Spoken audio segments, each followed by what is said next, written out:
আসসালামু আলাইকুম। আশা করি সবাই ভালো আছেন। এই যে দেখেন এই আমরাগুলো আমাদের মাশাআল্লাহ ম্যাচিং হয়েছে।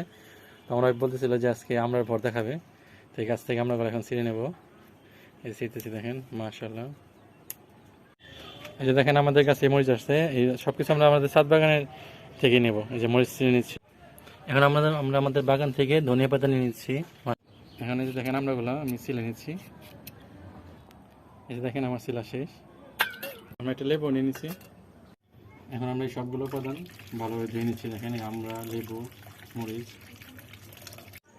দেখুন এখন আমাদের সবগুলো উপকরণ মশলা কাটা হয়ে গেছে। আমরা কেটে নিচ্ছি ছোটো ছোটো টুকরা করে। মরিচ কেটে নিয়েছি, ধনেপাতা কেটে নিয়েছি। এখন আমরা এগুলো এখানে দেবো, দিয়ে এখানে আমরা এগুলো পিসবো ইনশাল্লাহ। এখন আমরা সবগুলো উপাদান খুব ভালোভাবে মিক্স করতেছি এবং এর মধ্যে কিছু পরিমাণ আমরা এখান থেকে লবণ দিয়ে দেবো।